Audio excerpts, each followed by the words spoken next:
I was standing in my kitchen holding a syringe in one hand and an iPad in the other. The notification had already opened. Anna. Heart emoji.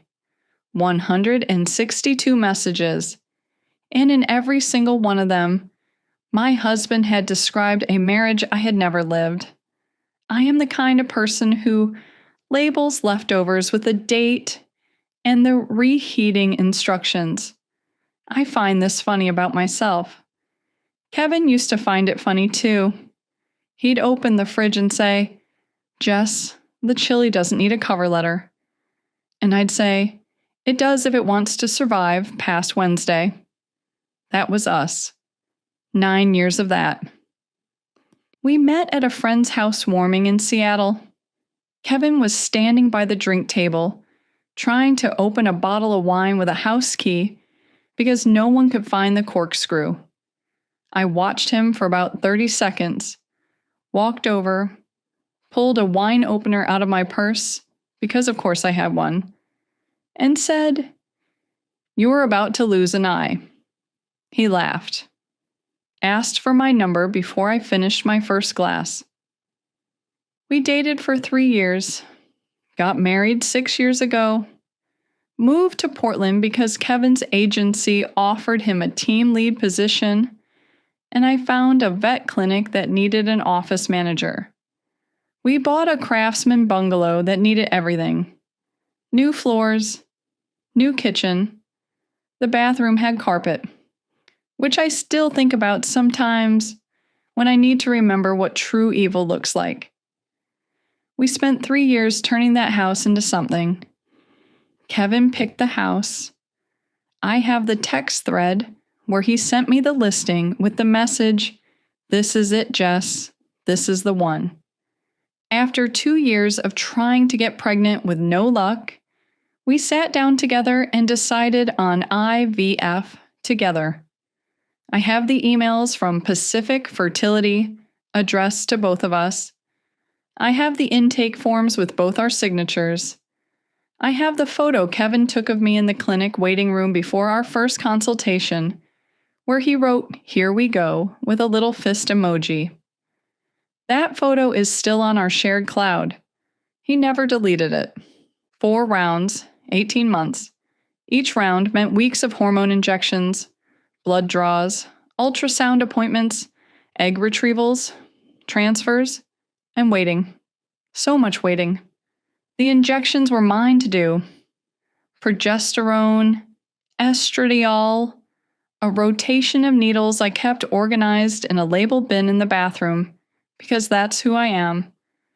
Kevin would hand me the kit every night and sit on the edge of the tub while I did it. He'd say, "We've got this." I believed him. I had no reason not to. While I was driving 40 minutes each way to monitoring appointments at 6 in the morning before work, Kevin was already messaging Anna. I didn't know that yet. I thought we were building something together.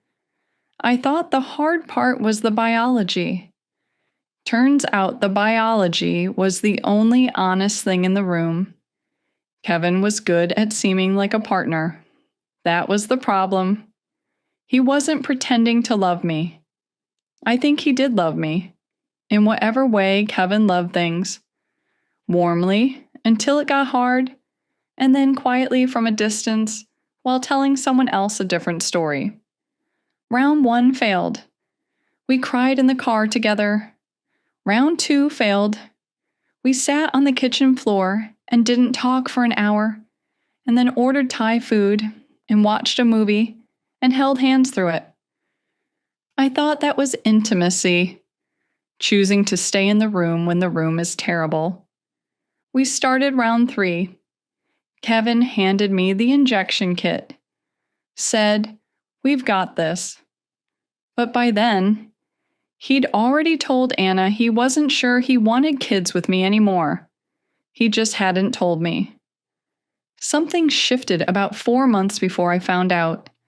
Not something big. Kevin started using words that didn't sound like his. We were talking about whether to start round 4, And he said, I think we need to talk about my capacity for this. Capacity. Kevin is a man who once described a movie as, fine, I guess. It had a lot of talking. He does not use words like capacity. I paused. Your capacity. Yeah, like, I just want to make sure we're both honoring our boundaries. Boundaries. Honoring. I stared at him. This was a man who communicated most of his emotions through the words, yeah, no, I'm good. Now he sounded like a therapist's Instagram page. I told myself it was the IVF. Hormones affect both partners. Stress changes how people talk. Maybe he'd been reading something online. Maybe his coworker said something. I rationalized it the way you do when you love someone and the alternative is unbearable. Then I noticed the phone. Kevin had never been precious about his phone. It lived wherever he dropped it. Couch, counter, bathroom sink. Now it was face down at dinner. Now it went with him to the bathroom. He started muting it during meals, which he said was because I'm trying to be more present. More present. Another phrase that didn't fit his mouth. My friend Sarah came over for coffee one Saturday, and Kevin ducked out to run to the hardware store. Sarah watched him leave and said something I didn't catch at first. She said, "He seems lighter lately." I said, "What do you mean?" She shrugged. "I don't know. He just seems like he's in a good mood." She looked uncomfortable and changed the subject. While I was tracking my injection schedule on a spreadsheet and reorganizing my entire work calendar around monitoring appointments, Kevin was getting lighter. I did not put it together. I told myself I was being paranoid. I told myself the hormones were making me suspicious. I told myself Kevin was just finding new ways to cope with the stress. I was giving myself my 47th injection of that round. Standing in the kitchen at 9:30 on a Tuesday night, because I'd gotten home late from the clinic. Kevin was upstairs showering. I needed to check the dosage. My doctor had adjusted it that morning, and I wanted to double check before I drew the needle. We keep an iPad in the kitchen for recipes and reference stuff. I picked it up and tapped the screen, and before I could open the browser, a notification slid down from the top. WhatsApp. Anna. A red heart. The message preview read, "I know, baby. You deserve someone who actually listens to you." I tapped it. 162 messages loaded. I stood in the kitchen holding the syringe in my right hand and the iPad in my left, and I read for 40 minutes. The shower upstairs turned off. I heard Kevin moving around the bedroom. I kept reading. The affair was there. Hotel plans. Photos I didn't look at long. I miss you. Last night was incredible. 7 months of physical relationship. They worked together. Anna Chen, a graphic designer on Kevin's team. But that is not what broke me. Kevin had written Anna an entire alternate history of our marriage. In his version, IVF was Jess's obsession, something he went along with because she wouldn't let it go. He described me as controlling. He said I didn't listen to him. He told Anna about a disagreement we'd had over injection timing, a 5-minute conversation I barely remembered, and described it as another example of Jess making every decision and expecting me to fall in line. Every shared decision was rewritten as my decision. The move to Portland, his job offer, became something I pushed for. The house renovation, his pick, became something I took over. The IVF we decided on together, Sitting at our kitchen table with brochures and a pros and cons list I still have in my desk drawer. That became my ultimatum. I read 162 messages and did not recognize my own marriage. He had invented a wife to describe to Anna, and she had my name, but nothing else. While I was injecting hormones into my stomach every night in our bathroom, Kevin was sitting downstairs texting Anna that he wasn't sure he even wanted kids with me. Then he'd come upstairs, hand me the kit, and say, "We've got this." I put the iPad down. I put the syringe down on the counter. The injection I was supposed to take. The 47th needle for a man who had described our shared dream to another woman as my obsession. I did not take the injection. I walked to the living room, sat down on the couch in the dark, and opened my laptop. I was not making a plan yet. I was making a list. Every decision Kevin told Anna was Jess's idea. I wrote down what actually happened. The IVF joint decision, I have the emails. The house, his text sending me the listing. Portland, his job offer. The budget for round 3. A spreadsheet we built together on a Sunday morning. I wasn't building a case for a courtroom. I was building it for myself. So I would know, in the months that followed, that I was not the woman Kevin described. That marriage existed only in his messages. Mine was real, and I had the receipts. My hands were steady. The injection sat untouched on the kitchen counter. Kevin was asleep by midnight. I was not asleep for a very long time, I know. Worst possible time to interrupt. But I desperately need 500 more subscribers, because my landlord said he'll only accept rent in the form of a verified YouTube play button, and I am running out of time. Subscribe. Now back to Jess, who is handling this better than most of us handle a wrong coffee order. By Thursday, I had a consultation scheduled with a family law attorney named Ruth Okafor. By the following Monday, I had a plan. First, the clinic. I am the patient. IVF requires the egg provider's ongoing consent. I called Pacific Fertility, spoke with our coordinator, and formally withdrew my consent for any further treatment cycles. Round 5 was canceled.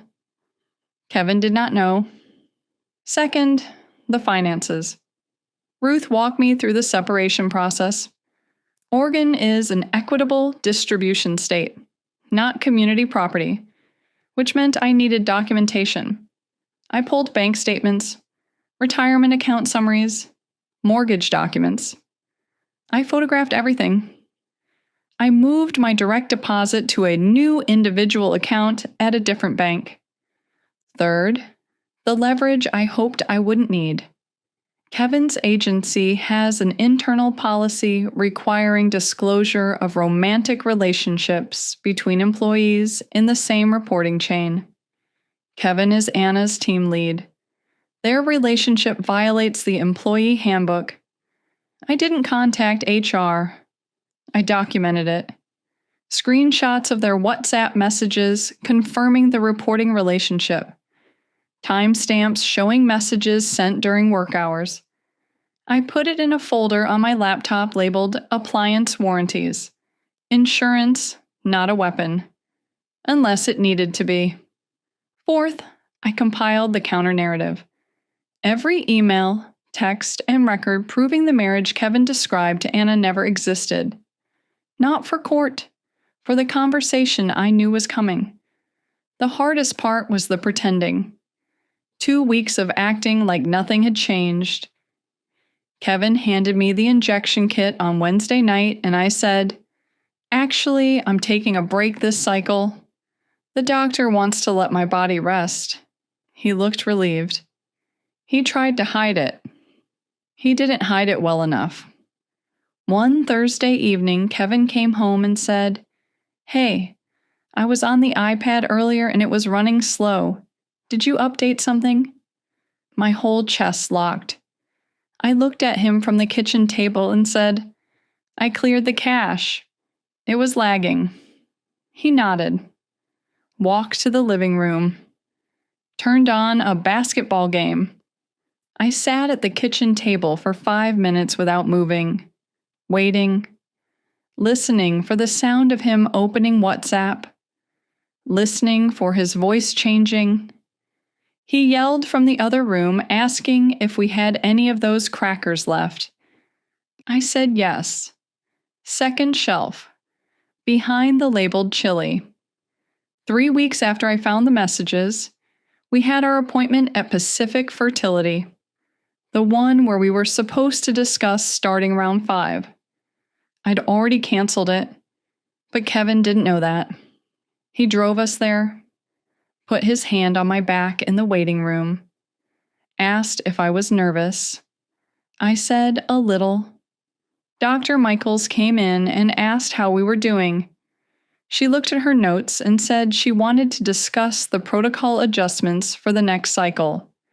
I said, actually, I've decided to stop treatment. Kevin turned to me. The performance began immediately. Concerned eyes, gentle voice. Babe, are you sure? We can talk about this. I'm sure. Is this because of last round? Because Dr. Michaels said the numbers were actually... Kevin, I pulled out my phone. I opened the screenshot. I read one message aloud. His message. I'm not even sure I want kids with her anymore. She doesn't see it. But this whole IVF thing has become her identity and I'm just along for the ride. The room went still. Dr. Michaels looked between us. I said, I'm sorry. Could we have a moment? She left quickly. Kevin's first words were not an apology. You went through my phone? Your WhatsApp is synced to the iPad. Jess, that's private. 162 messages. 14 months. It's not what it looks like. Anna is just someone I talk to. I needed someone to talk to. You told her I pressured you into IVF. You told her moving here was my idea. You told her I'm controlling. I set my phone on the exam table between us. You want to tell me which part I'm taking out of context. And then I watched it happen. The rewriting. In real time. Right in front of me. Kevin's face cycled through 4 expressions in about 10 seconds. Shock, calculation, hurt, and then the one that made my stomach turn. Sincerity. Jess, I told Anna those things because I couldn't tell you. Tell me what? I wanted to stop after round 2. I didn't want to do this anymore.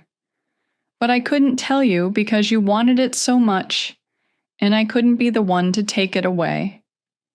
Silence. I sat with that. 2 more rounds. Rounds 3 and 4. 40-something additional injections. The bloating, the mood swings, the blood draws, the hope, the failure, the grief. All of it after he'd already decided he was done. He didn't tell me. He told Anna. And then he kept handing me the injection kit every night and sitting on the edge of the tub and saying, "We've got this." That is not love. That is cowardice with a schedule. You let me inject hormones into my body for a year for something you'd already given up on. I didn't give up. You told another woman you didn't want kids with me while you were handing me syringes. He didn't have an answer for that. There isn't one. I stood up. Ruth Alcafor is my attorney. You'll be hearing from her. The IVF is canceled. I withdrew consent 2 weeks ago. I've moved my direct deposit and I'll be staying in the house until the settlement is finalized. Kevin said, "Jess, please, we can go to counseling. We can... Kevin, you had 14 months to have an honest conversation with me. You chose to have it with someone else. We're done. That was 3 months ago. The divorce is proceeding. Kevin is in a studio apartment off Hawthorne. Anna requested a transfer to a different team at the agency. I don't know if she was told to or chose to. I never contacted her. I never contacted HR. I didn't need to. Kevin's parents called me once. His mother said, "Jessica, Kevin says this was a misunderstanding." I said, "Ask him to show you the messages, Linda. Then call me back." She never called back. The house is mine for now. The craftsman bungalow we picked out together, that he picked out specifically, no matter what he told Anna. The bathroom has new tile where the carpet used to be. I finished that project myself last month. Took me 3 weekends and one very questionable grout job. I have an appointment at a new fertility clinic next month. Solo consultation. My eggs. My timeline. My decision. I haven't decided if I'll move forward yet. There's no one sitting on the edge of the tub telling me what I want to hear. That's terrifying. It's also the first honest room I've been in for 2 years. Kevin texted me last week. He said, "I hope you know I did love you. I just couldn't be who you needed me to be. Even now. Even in the apology. I'm the one with the expectations he couldn't meet. He's still rewriting it." I didn't respond. There's nothing to edit in silence. Well, here's my take. Jess didn't scream. She didn't throw the iPad. She stood in her kitchen with a syringe in one hand and a man's lies in the other, and she chose the version of events she could verify. That counter-narrative was the smartest move in this story. She knew Kevin would try to rewrite the confrontation the same way he rewrote the marriage. So she built a paper trail that made his version impossible. And stopping the IVF before telling him, "Yeah, you might argue about that, but here's what I keep coming back to. He let her inject hormones into her body for a year after he mentally checked out. A year. And he wants to talk about her going through his phone. Kevin isn't a monster. He's something almost worse. A man so afraid of being the bad guy that he'll let someone else's body pay the price for his silence. That's not love. That's not even cowardice with good intentions. That's just a man who wanted to be comfortable more than he wanted to be honest. So here's my question for you. Did Jess have every right to cancel the IVF without telling Kevin first? Or did she owe him that conversation even after what he did? Drop your take in the comments, make sure you're subscribed, and click on the next one. It's on the screen right now.